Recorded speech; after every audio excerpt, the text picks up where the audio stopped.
అందరికీ మర్నాత. అందరూ ఎలా ఉన్నారు? ఈరోజు మనం నేర్చుకోబోతున్న మాటొచ్చి చిన్న విశ్వాసము గొప్ప అద్భుతం. బైబిల్‌లో మనం చూస్తాం గదా! మత్తయి సువార్త 17 అధ్యాయం 21 వచనం.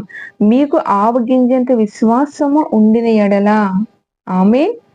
సో, మనలో ఆవగింజంత విశ్వాసం ఉన్న చాలు అని ఇక్కడ వాక్యంలో మనం చూస్తున్నాం. చాలా సార్లు మనకనిపిస్తుంది. నా విశ్వాసము చాలా చిన్నది. దానివల్ల ఉపయోగం ఉందా అని. కానీ ఇక్కడ వాక్యంలో దేవుడు చెప్తున్నాడు, నీకు ఆవగింజంత విశ్వాసం ఉన్నా చాలు అని. ఆవగింజ చాలా చిన్నదుంటుంది కదా! కానీ అది జీవముంది.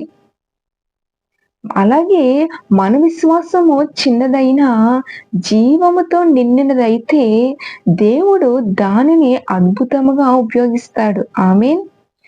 ఉదాహరణకు బైబిల్‌లో దావీదును మనం చూసినట్లయితే, దావీదు చిన్నవాడుగా ఉన్నప్పుడు గొలియాతు మీద విజయాన్ని సాధించాడు. గొలియాతుని జయించాడు. తను యుద్ధానికి వెళ్ళినప్పుడు ఆయుధాలేమి తీసుకొని వెళ్ళలేదు. కేవలం ఒక్క వడిసెల రాయితో మరి ఆ గొలియాతుని పడగొట్టినట్లుగా మనం చూస్తున్నాం. అక్కడ దావీదు దేవుడి మీద విశ్వాసం ఉంచాడు కనుకనే అక్కడ చిన్న విశ్వాసము గొప్ప అద్భుత కార్యము దేవుడు చేశాడు. మీ విశ్వాసము యేసులో ఉన్నట్లయితే దేవుడు దానిని అద్భుతముగా చేయగలుగుతాడు.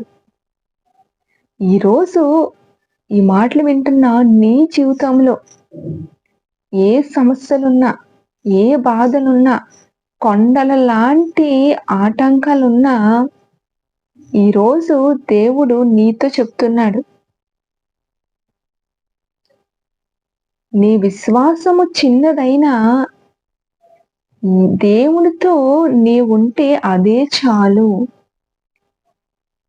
నీ విశ్వాసము చిన్నదిగానే మొదలుపెట్టు. అదే దేవుడు దానిని అద్భుతంగా దేవుడు నీ జీవితంలో మార్చబోతున్నాడు. ఆమేన్. కాబట్టి ఈరోజు ఈ మాట నీ జీవితంలో ఏ సమస్య ఉన్నా, ఏ బాధ ఉన్నా బాధపడకు. ఆవగింజంత విశ్వాసం నీలో ఉన్న చాలు. ఆ విశ్వాసాన్ని బట్టి దేవుడు నీ జీవితంలో అద్భుత కార్యాలు చేయబోతున్నాడు. ఎలాగైతే దావీదు పక్షాన ఉండి చిన్న దావీదు పెద్ద గొలియాతుని మీద ఎలాగైతే దేవుడు అద్భుతం చేసి విజయాన్నిచ్చాడో, ఈరోజు ఈ మాటలు వింటే నీ జీవితంలో కూడా నీకున్న ఆవగింజంత విశ్వాసాన్ని బట్టి దేవుడు నీ జీవితంలో అద్భుత కార్యాలు చేయబోతున్నాడు. ఆమేన్.